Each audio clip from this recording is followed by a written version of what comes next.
Le Christ est-il roi? À quelques heures de l'entrée triomphale du Christ dans Jérusalem que nous célébrons à la fête des Rameaux, c'est le sujet que nos éminents sociétaires du Club des Hommes en Noir vont traiter pour vous, pour nous, aujourd'hui. Faut-il d'ailleurs les présenter, ces membres du Club des Hommes en Noir, puisque nous recevons, vous les avez reconnus, j'en suis certain, mais nous recevons pour mémoire l'encyclopédie portative du catholicisme. Il a levé la tête en la personne de l'abbé Grégoire Sellier. Oh là là. Bonjour aux auditeurs, téléspectateurs et autres qui, bien sûr, ne croient pas un mot de ce que dit M. Maxence. Nous recevons le courage pastoral de l'abbé incarné par l'abbé Hervé Benoît. On continue dans le délire. Merci, monsieur l'abbé, de votre présence. Le triomphe des médias avec le père Danziac. Voilà, c'est ça. On va de Caribe en Scylla. Voilà. Tout ça, ils essayent d'afficher une modestie qui est tout humilité. à fait fausse. Et puis la finesse journalistique avec Anne Le Pape. Merci Philippe. Et bonjour aux éditeurs. Merci, chère Anne, de votre présence. Alors, madame, messieurs, la fête des Rameaux, est-ce que vous pouvez nous rappeler, avant d'entrer peut-être dans le vif du sujet, savoir la royauté du Christ, qui est manifestée, me semble-t-il, et vous me direz si je me trompe, dans cette fête des Rameaux, est-ce que vous pouvez nous rappeler pour ceux qui nous regardent ou qui nous écoutent, la signification, pourquoi nous fêtons l'entrée triomphale du Christ dans Jérusalem à quelques jours de sa passion et de sa crucifixion? Alors moi, je dis que... Sellier, l'encyclopédie. Voilà. Je dis que l'office des Rameaux est un double office. Il y a d'abord une partie glorieuse qui rappelle que notre Seigneur Jésus-Christ est effectivement le roi du monde, de par sa naissance, de par sa nature et de par la conquête qu'il va opérer dans la rédemption, dans la passion et dans la résurrection. Donc c'est une partie glorieuse qui se déroule selon les rubriques dans 1955 en rouge, n'est-ce pas, pour manifester. 1955. Voilà, donc la nouvelle semaine sainte du pape Pie XII. Qui est ancienne maintenant. Voilà. Et puis ensuite il y a une partie dont Guéranger à la suite de la tradition appelle une partie peineuse, qui est l'entrée dans la semaine sainte, avec en particulier la lecture de la Passion. N'est-ce pas? Donc il y a les deux faces, et je dirais, les Juifs au temps de notre Seigneur, massivement, il y en a certains qui n'étaient pas sur ce registre-là, mais massivement, attendaient un Messie glorieux, et non pas un Messie souffrant. Pourtant, les textes de la Sainte Écriture, de l'Ancien Testament, parlent aussi du Messie souffrant, et je dirais à égalité, mais ils n'avaient retenu que le côté du Messie glorieux. Alors, je pense que nous, chrétiens, nous devons faire attention à ne pas nous attacher, à ne pas vénérer le Messie souffrant en écartant le Messie glorieux qui fait aussi partie de la révélation. Et les deux sont rassemblés dans ce moment que notre Seigneur a voulu, que notre Seigneur, si je puis dire, a organisé cette descente vers Jérusalem où, effectivement, et la foule qui a vu le grand miracle, notamment le grand miracle de la résurrection de Lazare, et la foule qui vient de Jérusalem, parce qu'il y a deux foules, il y a une foule qui accompagne notre Seigneur, une foule qui vient l'accueillir. Cette foule l'accueille, il rentre glorieusement dans le temple de Jérusalem, et ensuite il va s'éloigner pour entrer dans sa passion, puisque lorsqu'il marche vers Jérusalem, il dit à ses apôtres, nous montons à Jérusalem, et le Fils de l'homme va être crucifié, etc. Et il le sait, mais il a voulu effectivement rappeler cette dimension glorieuse de sa mission. Merci, monsieur l'abbé, de ces rappels. Monsieur l'abbé Benoît, vous me disiez tout à l'heure, hors micro, si je puis dire, que vous aviez un petit regard historique à nous proposer. Oui, alors ça viendra peut-être plus tard quand on parlera de la fête du Christ roi. Je vous remercie de cette ouverture. Un boulevard, mais une autoroute. Et... Alors, en tout cas, moi... voilà, vous êtes fait prendre la parole. Pour compléter peut-être en tout cas ce que vient de dire mon confrère. Est-ce possible? Si, c'est tout à fait possible, je l'assume. Je pense que vous dites qu'il ne faut pas évacuer la dimension glorieuse du Christ par rapport à cette dimension souffrante, mais en fait l'inverse est aussi vrai, évidemment. Évidemment que c'est notre Seigneur qui a voulu aussi le manifester. Je crois que un peu un enseignement aussi, c'est le Seigneur assume sa royauté lorsqu'il rentre dans Jérusalem avec cette foule qui a des palmes à la main et qu'il monte sur lui-même, notre Seigneur, est assis sur un âne. Alors aussi pour préciser aux habitués du Club des Hommes en Noir, être sur un âne n'était pas du tout un signe d'humilité comme on pourrait le supposer aujourd'hui, mais c'est vraiment la geste royale par excellence, en tout cas dans la praxis du peuple juif. Et je crois que c'est aussi intéressant de se rappeler que notre Seigneur, en assumant cette fonction royale, nous invite aussi, nous, aussi prêtres et aussi baptisés, mais spécialement le prêtre dans l'action liturgique, d'assumer en fait ce rôle aussi de médiateur. C'est une forme de délicatesse dans la liturgie à l'endroit de l'action sacerdotale. Évidemment que le prêtre est au sommet de l'autel, il n'y a pas d'horizontalité. Gustave Thibon disait qu'en matière de sacré, justement, il ne s'agit pas de rentrer dans ces affaires-là de plein pied. Voilà, mais il faut s'élever, donc gravir des marches. Le prêtre prêche, autrefois il prêchait, encore maintenant dans certains lieux, il prêche dans une chaire, donc il est au-dessus de l'assistance, etc. Donc et oui, il faut assumer quand on enseigne, assumer ce rôle-là de la dimension royale de notre Seigneur Jésus-Christ. Et un deuxième point, je crois évidemment que ça souligne la dimension versatile de la foule, à laquelle il ne faut jamais, auprès de laquelle il ne faut jamais succomber à ses charmes premiers. C'est la même foule qui accueille notre Seigneur à Jérusalem, c'est la même foule qui va lui cracher à la figure et l'insulter quelques jours après. Et évidemment que ça nous ramène à chacun d'entre nous. Certaines fois, on est capable de sublime, de faire le bien, et d'autres fois, nous faisons, pour reprendre saint Paul, le mal que nous ne voudrions pas faire. Et à cet égard, je voudrais citer avec piété... Il prend la parole. Ouais, citer les vers de Brasillac quand il est à Fresnes, et qu'il est condamné à mort. Je le cite de mémoire, pardonnez-moi pour mon imprécision, mais il dit « Ô Dieu, l'étrange peine, la foule entière est dans la rue, qui, comme dans la vieille semaine, réclame toujours que l'on tue. » Voilà, la foule n'est pas toujours bonne conseillère, et on le voit d'ailleurs, me semble-t-il, aujourd'hui, à travers le chaos social qui traverse notre pays. Voilà. Ce n'est pas forcément le chiffre, le nombre qui fait la vérité. Alors, monsieur l'abbé Benoît, est-ce que vous avez... Je n'ai pas grand-chose à rajouter à toutes ces très belles choses. Éloquent. Le privilège de l'âge invite le clergé à plus peut-être de précaution envers le triomphalisme qu'envers le misérabilisme, y compris liturgique. Et donc, il faut faire attention, évidemment. Mais bon, lorsque nous célébrons la fête des Rameaux, le triomphe du Christ roi, nous voyons la manière dont il sera couronné, que sa couronne est une couronne d'épines, que son sacrifice est celui offert sur la croix des esclaves. Je crois que le penchant de l'homme étant vers ce triomphalisme, je ne pense pas... Enfin voilà, c'est vrai qu'on a pu, au cours des dernières années, tomber dans un certain misérabilisme liturgique. Moi, je suis très surpris par ce que vous dites, en tout cas, parce qu'aujourd'hui, je pense que quand même, dans l'Église, il y a quand même le sujet plus au misérabilisme qui porte peu pierre que la question de rendre les honneurs qui sont dus, ce qui est la fonction même du culte, de la vertu de religion, rendre à Dieu ce qui lui est dû, à savoir nos hommages. Quand vous relisez quand même les indications de Yahvé Dieu à Moïse pour la construction de l'Arche d'Alliance, excusez-moi, mais on est plutôt dans le triomphalisme que dans le misérabilisme. Enfin, oui, simplement, nous sommes dans la Nouvelle Alliance et plus dans l'Ancienne.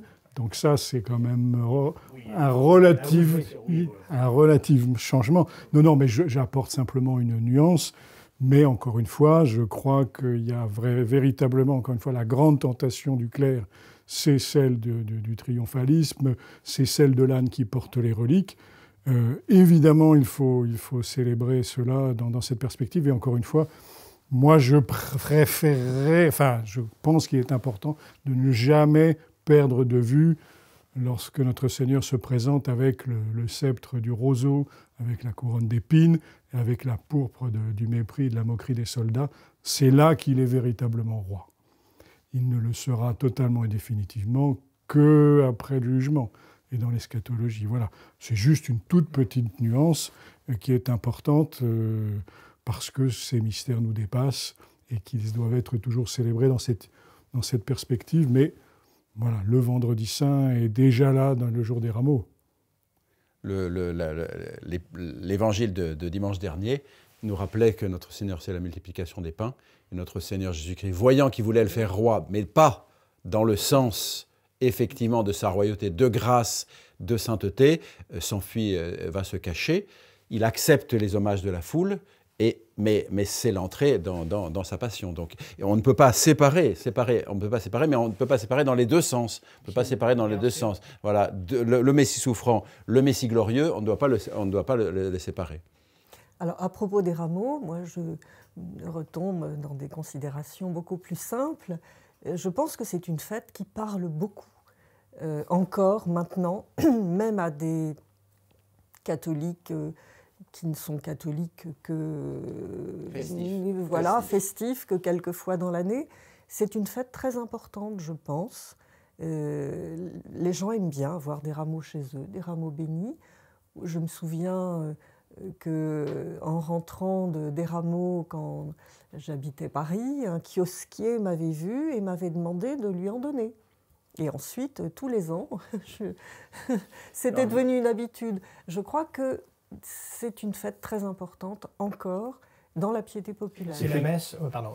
Non, mais effectivement, je pense qu'on a tous observé ça, quelles que soient les églises, chapelles et autres lieux de culte que nous fréquentons les uns les autres, mais que effectivement les gens viennent particulièrement au dimanche des rameaux. En même temps, est-ce qu'il n'y a pas un peu de superstition dans cet acte?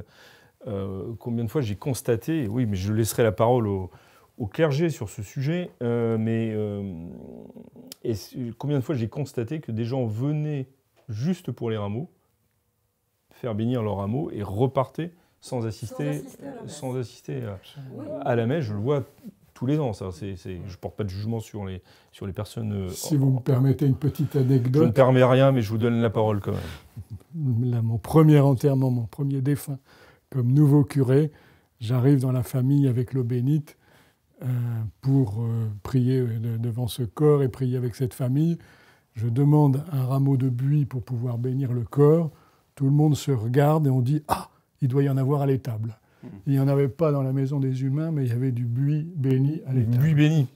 Pour protéger les animaux. Pour protéger les animaux d'abord. Oui. Voilà. Alors vous êtes, vous, dans une situation campagnarde. Rurale, de la plus profonde ruralité. Le Berry et les sorciers, c'est quand même une longue histoire. Oui, il y en a moins qu'à Paris aujourd'hui et dans les banlieues. Certainement, bon, oui, certainement. Tout ça pour prolonger sur l'idée que, en effet, on est là dans cette merveilleuse symphonie que l'Église avait réussi à créer entre ce qu'elle célébrait de la gloire et de la mort de son Sauveur, et des rites profonds liés à la terre et la civilisation traditionnelle. Le buis étant ce bois toujours vert qui coïncidait parfaitement dans sa signification païenne et qui a pu être élevé à la célébration, à la proclamation de la mort et de la résurrection du Christ.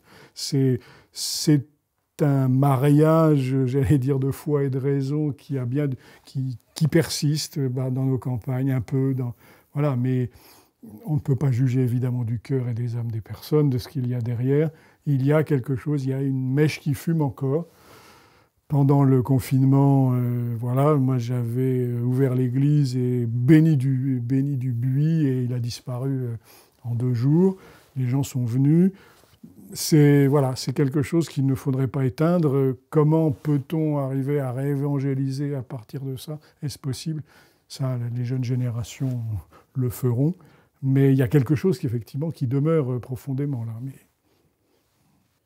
Bon, c'est une constatation simple à faire. Hein. Dès que l'on donne quelque chose, que ce soit la chandeleur, les cierges, les cendres, les rameaux, il y a du monde. Ça, nous, on vous donne quelque chose tous les dimanches à la quête. Voilà, c'est pour ça qu'on est toujours là. Il y a plus de monde le jour où on donne quelque chose, c'est vrai. Alors, il y a peut-être un petit peu de superstition, si on veut, mais d'abord et avant tout, nous sommes dans une religion incarnée. Nous sommes dans une religion incarnée. Et cette transmission de biens matériels bénis, des sacramentaux, ce sont des sacramentaux, parle à des êtres humains qui eux-mêmes sont incarnés et pour lesquels ça a du sens. Alors effectivement, il y a des pratiques qui ne sont pas forcément parfaites. Comme vous dites, venir prendre les rameaux et ne pas assister à la messe, ce n'est pas une pratique parfaite. Mais enfin, déjà venir à l'église, peut-être entendre le petit prêche au moment où on va bénir les rameaux, où le prêtre explique la cérémonie, etc. C'est déjà un moment, une chose. Et puis, néanmoins, moi, je n'ai pas trop ce phénomène-là, mais il y a plus de monde, ça c'est vrai. Et les gens, quand même, assistent pieusement, etc. C'est déjà un moment de contact avec notre Seigneur Jésus-Christ. Imparfait, insuffisant dans l'année, mais c'est déjà, je pense que, si vous voulez, on a dans les années 50, à partir des années 50 en particulier, comme on l'a fait en partie après le Concile de Trente, on a voulu éradiquer ces restes un petit peu qu'on considérait comme du paganisme, etc. Et en fait, quand on arrache tout, on arrache aussi les points d'entrée de la foi et de la vie chrétienne. Et je pense que ce n'est pas raisonnable. Il faut christianiser en profondeur ce qu'a fait l'Église au cours de son... rappelons que la fête de la Toussaint, c'est d'abord le Panthéon qui a été christianisé à Rome pour devenir l'Église de tous les saints. Voilà, pour que ces lieux, ces choses, ces traditions liées au cosmos, liées au cycle des saisons, etc., eh bien, soient reportées vers notre Seigneur Jésus-Christ et permettent une ouverture à la foi. On pourrait développer avec les feux de la Saint-Jean, et tout un tas de choses, ou même la fête de l'Immaculée Conception à Lyon avec la fête des Lumières, dont on regrette aujourd'hui que ça soit paganisé, mais en fait, il faut se rappeler qu'à la base, c'est quand même une christianisation de coutumes païennes. Ce qui est sûr, c'est que, comme disait Anne, c'est que c'est la messe de l'année où il y a le plus de monde. En tout cas, moi, avec la Toussaint, mais vraiment, moi, c'est caractéristique, c'est vraiment la messe de l'année où il y a le plus de monde, dans tous les endroits où je suis passé dans mon ministère sacerdotal. La deuxième caractéristique, c'est que c'est la messe la plus longue de l'année aussi, avec le récit de la Passion. Même si j'en conviens que certains ne restent pas. Peut-être pour ça qu'ils ne restent pas. Mais en fait. Oui, mais moi, par exemple, c'est vrai que c'est la messe la plus longue. Je suis pas le seul prêtre à le faire. Je fais toujours une petite monition au début de la cérémonie où j'enjoins les gens à leur dire qu'il faut rester jusqu'au bout pour rendre profitable cette bénédiction des rameaux. Donc comme ça, les plus non pas les plus dévots, mais les captatio benevolentia. Maintenant, justement, je voudrais, sur la question des rameaux, pourquoi aussi, peut-être il y a la question des rameaux, on donne quelque chose, mais il y a une autre chose, et je me permets encore une fois d'insister, non pas pour soulever un sujet qui semble nous fâcher, mais moi, vous avez dit tout à l'heure, monsieur l'abbé... Fâcher, mais vous... Non, mais vous avez dit... Non, mais c'est intéressant. Vous avez dit tout à l'heure, il me semble que c'est au moment du Vendredi Saint où le Christ est véritablement roi. Eh ben moi, non, je ne suis pas d'accord. En fait, il est roi tout le temps. Il est roi tant sur... Je sais qu'on est d'accord sur le fond. Mais en fait, si on dit qu'il est véritablement roi, vous voyez, quand il est souffrant, il me semble on perd un peu cet équilibre qu'il me semble devoir conserver, à savoir qu'il est autant roi dans la crèche, qu'il est autant roi sur son âne dans l'entrée à Jérusalem, qu'au moment où il est souffrant. Et pour l'assistance, justement pour la fête des rameaux, je crois aussi cette cérémonie avec ample, avec le chant de la Passion, quand on peut en plus le chanter avec les tonalités grégoriennes qui sont si belles, quand la chorale accompagne, quand il y a la procession, certaines fois dans la rue, ça donne aussi de la fierté. Et cette liturgie avec sa composante triomphale, non pas que, mais est aussi là, je pense, participe en fait à une certaine fierté pour les fidèles qui en ont besoin dans ce monde si fade ou qui les culpabilise. Je pense notamment aux pèlerins de Chartres, combien de témoignages de gens qui sont sur le parvis avec le bourdon de la cathédrale qui sonne au moment de cette procession monumentale de plusieurs centaines de clercs. Et bien c'est sûr, dans ces moments-là, on est heureux d'être catholique, on est fier, parce que aussi cette liturgie a cette amplitude, cette solennité. Je concède qu'évidemment que ça s'apprend. Ça s'apprend au séminaire pour vivre cela et pour ne pas se transformer comme l'âne qui porte les reliques dans la fable de La Fontaine. Alors, je vous remercie de je vous remercie de me permettre de préciser, parce que, en fait, oui, l'idée que j'avais derrière la tête, c'est que, si vous voulez, la particularité du Vendredi Saint, c'est que notre Seigneur prend pour lui les symboles humains de la royauté. La couronne, le sceptre, la robe de pourpre.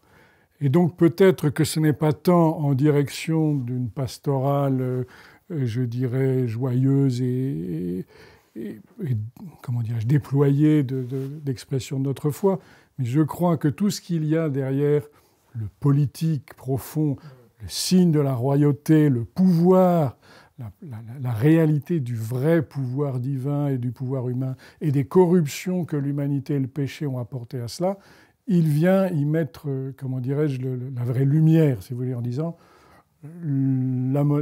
j'allais dire la monarchie, pardon, enfin la royauté est un service, la royauté est un sacrifice, la royauté est un don de soi. L'humanité blessée, depuis des générations et jusqu'à la fin des temps, se servira ou transformera ou pervertira ces signes pour s'en servir, pour écraser son prochain, voilà. Donc je pense que c'est dans ce sens-là, vous avez raison de le préciser, ce n'est pas du tout pour que l'Église se cache dans son trou, mais simplement pour dire notre Seigneur lui-même a voulu, le jour du Vendredi Saint, que les symboles de la royauté, qui sont si ambigus, soient définitivement débarrassés de toute trace du péché. Voilà. Après, les choses vont s'articuler par rapport à ce que vous soulignez, vous, mais je crois que c'est quand même très important, parce que la vraie tentation, c'est celle de l'orgueil et du pouvoir.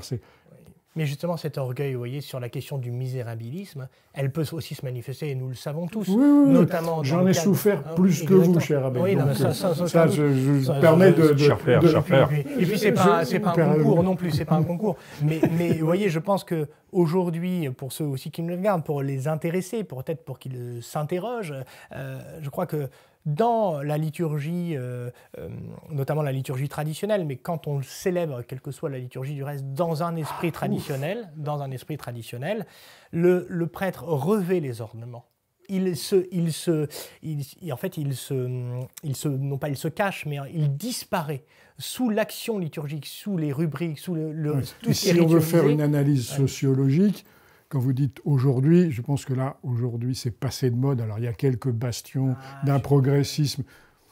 Les jeunes prêtres de votre génération, oui, mais qui sont quand même l'avenir. Vous êtes, cher abbé, l'avenir par rapport à nous. Cher père. Mon révérend père. Non, vous voyez ce que je veux dire. Je vous voyez ce que je veux dire. Ces temps-là continuent à répandre leur poison quelque part. Il y a encore des bastions de... Globalement, la nouvelle génération, quel que soit... J'aimerais bien entendre le laïcat sur ce sujet-là, parce que... Vous me permettez quand même de terminer. Mais complètement.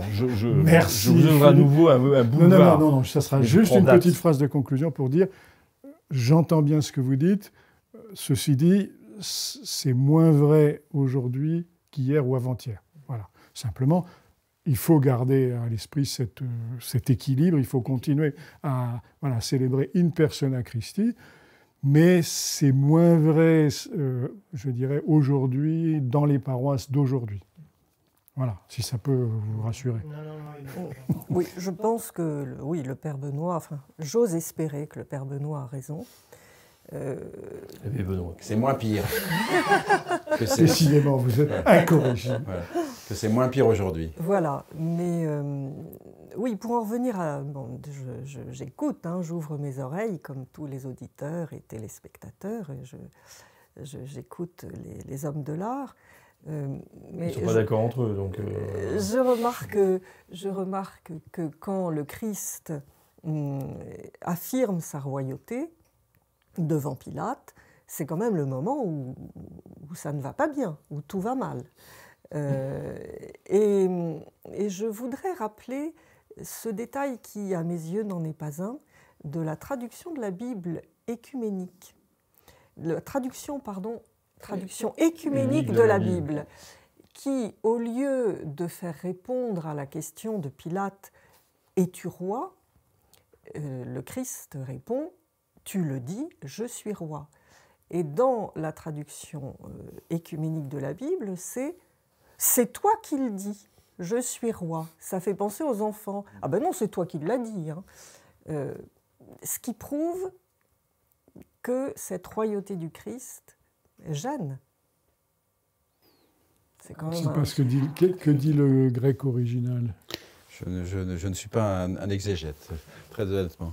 Il faudrait voir s'il y a une nuance dans la langue originale. Mais l'inflexion donnée par cette traduction pourrait effectivement aller dans cette... C'est l'un des reproches qui est fait, depuis des décennies, là aussi, au changement de traduction, effectivement. Ceci dit, mon cher Philippe, si vous êtes traducteur comme moi, vous savez à quel point... Non, je ne suis pas traducteur, non. Et surtout pas comme vous. Mauvais comme moi, c'est ça que vous voulez dire? Non, pas du tout, au contraire. Non, non. 2 points pour souligner. Enfin voilà, faudrait aller voir pour être bien Enfin, sûr. Reconnaissons, Oui, oui. reconnaissons que l'idée de royauté Ça, c'est un autre problème. Dérange. du Christ dérange. Et Bien de sûr. fait, Alors que- et d'où ma question, est-ce que le Christ est vraiment roi, quoi, en fait? Alors, moi, je dirais, j'utilise pas trop l'expression Christ roi, je préfère utiliser, à cause des malentendus politiques, si vous voulez. Hein. Moi, un jour, une personne m'a dit, bah oui, vous êtes pour le Christ roi puisque vous êtes royaliste. Je lui ai dit non, je suis pour le Christ roi, je suis pas spécialement royaliste, c'est pas la question, n'est-ce pas? Donc je préfère le Christ chef ou le Christ souverain ou bien la royauté du Christ. Vous voyez, bah ça c'est moins ambigu. La souveraineté du Christ. Hein, pour bien montrer... l'appellation Christ roi, c'est pas moi qui l'ai inventé. Non, mais je ne la rejette pas. Je ne la rejette pas. C'est la fête du Christ roi, etc. Mais par rapport à la façon dont les gens entendent ce mot, au risque de croire que c'est parce qu'on serait royaliste ou que c'est chef, hein, c'est pas la question. Effectivement, là où nous avons une divergence avec la nouvelle liturgie, disons-le honnêtement, c'est que le pape Pie XI, la fête du Christ roi, là on parle de la fête du Christ roi antique, donc celle des rameaux, je parle de la fête du Christ roi, donc mis en place par Pie XI contre la peste du laïcisme, rappelons-le. En 1925. En 1925, et il l'avait fixé au dernier dimanche d'octobre.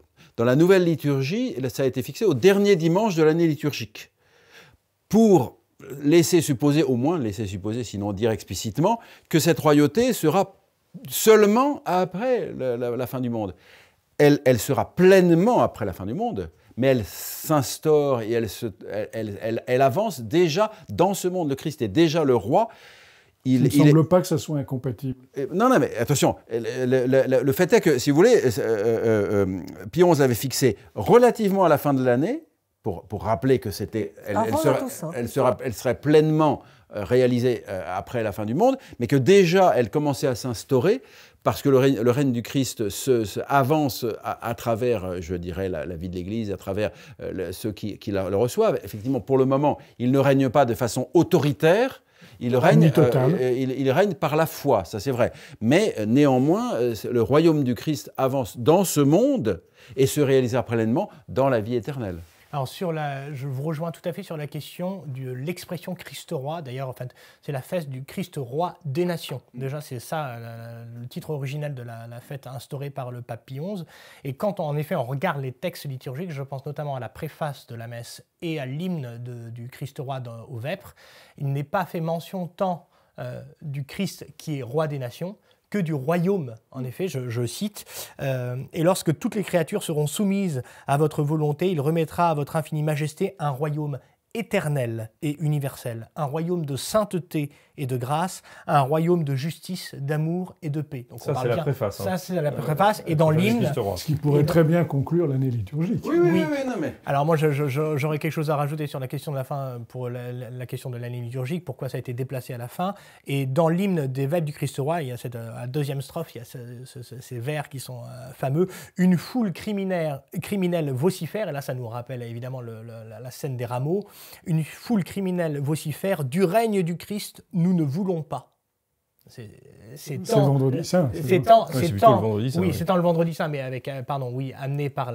ouverte par la fête des rameaux. Et autant que la foule aujourd'hui, évidemment, qui dit nous ne voulons pas du règne du Christ, nous ne voulons pas la loi de la vie, nous ne voulons pas le culte public, nous ne voulons pas tout un tas de choses. Et la strophe poursuit, mais c'est vous que nos ovations proclament, souverain roi de tous. Voilà. Donc en effet, à Seigneur tout honneur, à un roi, nous devons des hommages, nous sommes ses sujets. Pour la question du déplacement, la fête liturgique, je ne sais pas si c'est exactement pour cette raison-là, mais je sais, à travers mes lectures, que la question a pu être posée. C'est qu'en déplaçant la fête du Christ roi au dernier jour de l'année liturgique, nous le savons, les textes de l'année liturgique amènent à cette réflexion sur les fins dernières. Normalement, l'évangile des fins dernières, etc.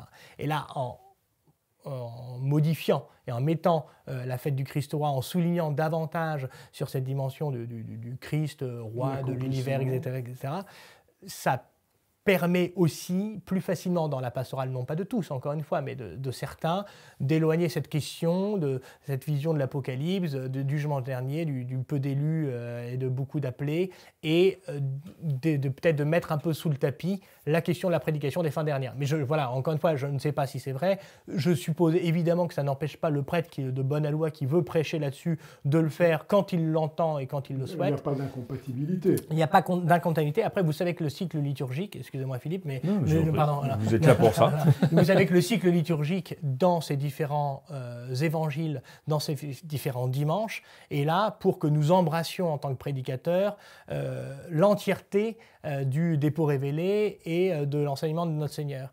Et que ça revient tous les dimanches. Moi, c'est mon cas. Tous les dimanches, les derniers dimanches de la liturgique, le dernier dimanche après la Pentecôte, je prêche évidemment sur les fins dernières, sur l'enfer, pour stimuler les gens. Ensuite, le cycle recommence. Les textes liturgiques évoquant ces thèmes sont présents dans le reste de l'année liturgique aussi.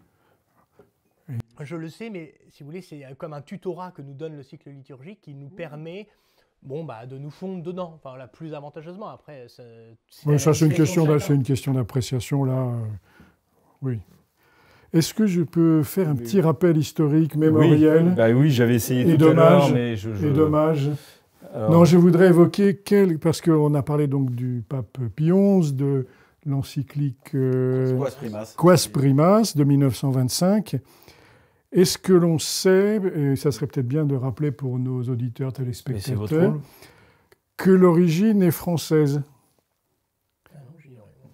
Est-ce que le nom de Alexis de Sarachaga, de Victor Drevon, du père Ramière, de Marthe de Noaillat et de son mari Georges disent quelque chose à quelqu'un?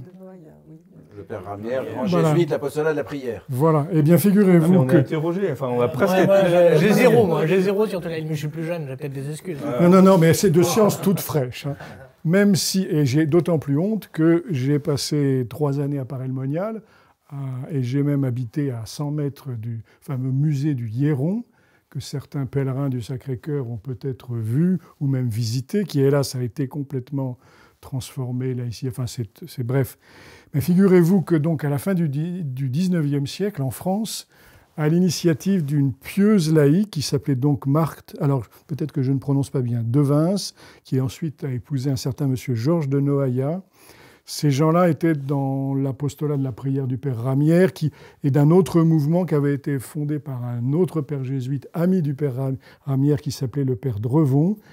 Et tout l'élan donc, de consacration de la France au Sacré-Cœur, du fameux pèlerinage de Paray-le-Monial de 1873 qui ensuite a conduit à la construction du Sacré-Cœur à Paris, à Montmartre, et que c'est à cette occasion-là que donc ce monsieur qui était espagnol, fils de diplomate, très riche, ce monsieur Alexis de Sarachaga, a décidé de consacrer sa vie avec celle qui allait devenir son épouse, Marthe Devins, à répandre la dévotion au Christ roi. Et ils ont eu l'occasion de rencontrer, alors je crois que c'était le pape Léon XIII qui les a encouragés dans cette œuvre, et ils ont fait, on dirait aujourd'hui, du lobbying pendant des années autour de Paray-le-Monial pour répandre à la fois le culte eucharistique, le culte la consacration des familles, des communautés, voire des pays au Sacré-Cœur, et que ça a débouché sur une collecte de signatures à travers le monde qui a poussé le pape Pie XI à écrire cette encyclique et à proclamer la fête du Christ roi. Et donc il y a eu Alors, comme on l'avait fait allusion hors antenne, comme on dit, c'est aussi un petit groupe de personnes qui étaient liées. Alors, on n'est pas dans l'ésotérisme catholique, mais on est... Non, mais on est... Enfin, ces gens-là... Nous allons de découverte en découverte. Ah oui, non, mais le musée lui-même du Hieron a été un bâtiment à la symbolique très affirmé, très creusé. Il y a quelques liens sur les termes de la tradition immémorielle. Il y a en particulier un certain monsieur, rappelez-moi son nom. Donc Charbonneau-Lacet, qui était un spécialiste de l'iconographie religieuse, qui a beaucoup publié dans la revue Regnabit, qui était la revue donc, de ce groupe, et qui a fait notamment un recueil de ses articles qui s'appelle Le Bestiaire du Christ, qui est un énorme livre qui a été réédité il n'y a pas très très longtemps, et qui est un très beau livre qui manifeste l'iconographie du Sacré-Cœur, bien antérieure aux révélations de Paray-le-Monial. Voilà. On va pas pouvoir continuer très longtemps c'est sur, juste sur cet aspect C'est juste pour historique. dire que voilà, c'est en France, autour de Paray-le-Monial, autour de la dévotion au Sacré-Cœur, qu'a été promue cette dévotion au Christ roi. Je trouve que c'était bien de rappeler le nom de ces pieux laïcs, de ces pieux religieux. Tout à fait. Qui, et nous instruire oui, par le même mouvement. Voilà, donc merci beaucoup, Monsieur l'abbé, sur cet apport historique. Je ne voudrais pas que nous finissions cette émission sans évoquer puisqu'on parlait des rameaux au tout début, et quand je parle des rameaux ici, je parle vraiment des rameaux de buis. Des rameaux de buis, qui est encore un signe de sacré, donc qui attire aujourd'hui encore beaucoup de gens. Le père Danziec s'est fait le porte-voix, l'apôtre, je ne sais pas comment dire, d'un livre publié par la journaliste Sonia Mabrouk qui s'intitule « Reconquérir le sacré ». Est-ce que ce n'est pas une forme de reconquête du sacré que cette fête des rameaux ? Alors, en tout cas, à tout le moins, au moins, je l'espère, pour l'Église, le maintien du sacré, parce que s'il fallait... mais après, dans le sens reconquérir le sacré, Sonia Mabrouk précise dans sa pensée, elle dit que c'est pas tant reconquérir le sacré, finalement, que le reconsidérer ou le considérer à nouveau d'une certaine façon.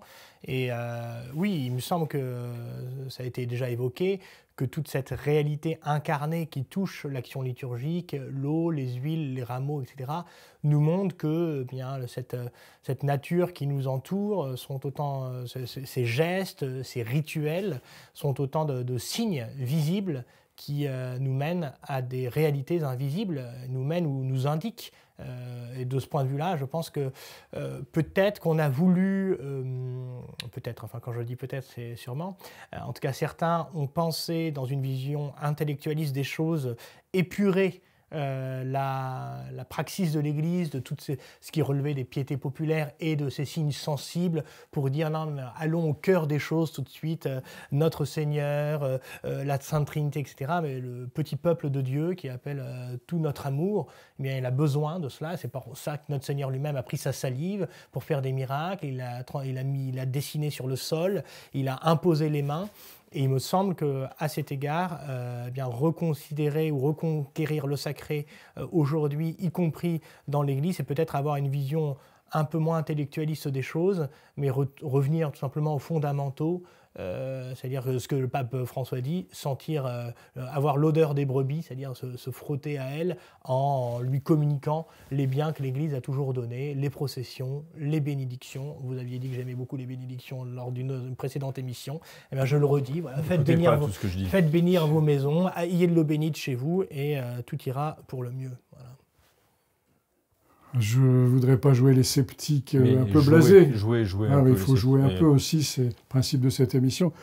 C'est intéressant de voir effectivement une journaliste d'origine tunisienne au cœur du grand système du système médiatique français, du PAF, comme on dit, venir titiller les chrétiens et les catholiques sur l'incarnation de leur foi et les signes visibles de la foi. Après, le mot sacré, il faudrait tout un débat pour essayer de préciser les choses, de comprendre comment l'Église a, élevé à leur plénitude de signification les signes naturels, etc. Je crois que la définition de Régis Debray, pour le coup, m'apparaît vraiment... Grand prophète de l'Église. Mais certaines fois, les vérités peuvent venir des périphéries. Il dit, le sacré, c'est ce qui justifie, ce qui légitime le sacrifice, et ce qui interdit le sacrilège. Je crois qu'on est au cœur du sujet et de la foi chrétienne. C'est un beau jeu de mots, mais après, il faudrait vraiment creuser pour... Je pense que des formules simples, mais nous savons que l'essentiel de notre foi, c'est quand même le sacrifice, notamment le sacrifice de la messe.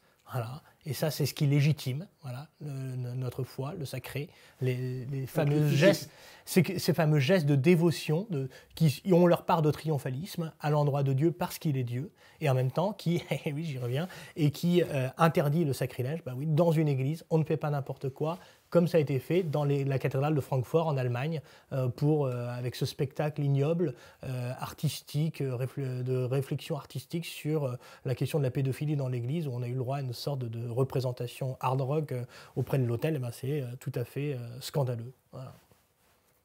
Vous êtes étrangement silencieux Voilà. sur ces sujets. Voilà, non, mais la perception du sacré, ce que les sociologues appellent le mysterium tremendum, c'est une réalité naturelle, Père Benoît vient de le dire, c'est une réalité naturelle, mais que l'Église assume et qu'elle dépasse.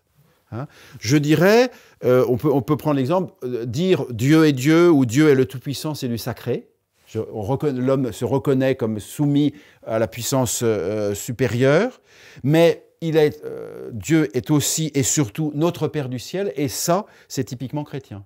N'est-ce pas ? L'Église assume le sacré parce qu'elle fait partie de la nature humaine et elle est une ouverture vers le surnaturel, mais ce n'est pas encore du surnaturel. Le sacré n'est pas encore du surnaturel, il est encore du naturel. Reconnaître la déité toute puissante, c'est déjà la raison naturelle suffit à le percevoir.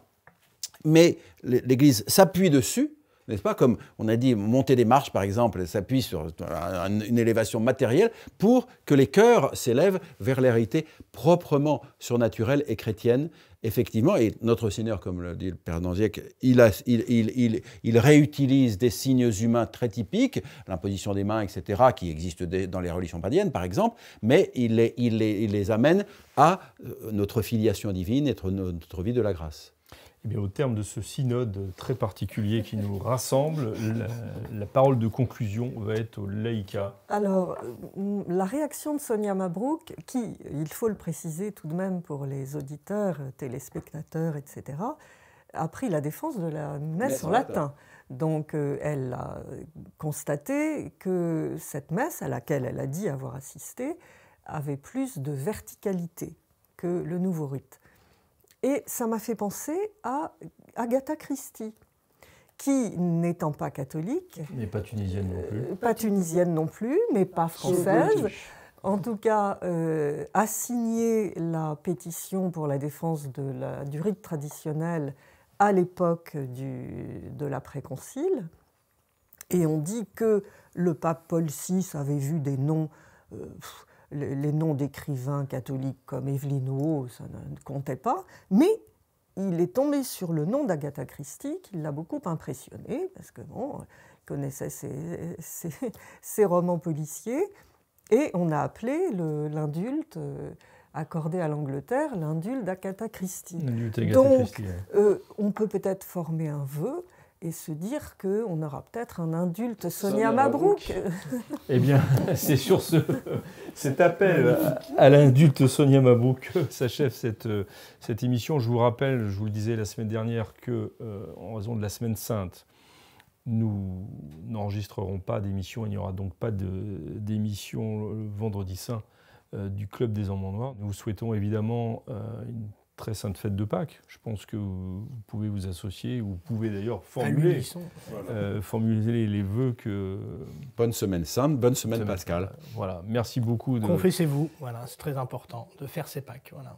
De faire ces Pâques. Nous appliquerons ainsi la 34. Eh bien, c'est parfait. Merci de ce rappel historique et canonique. Nous nous retrouvons après Pâques. Très bonne fête de Pâques et à très bientôt. Que Dieu vous garde.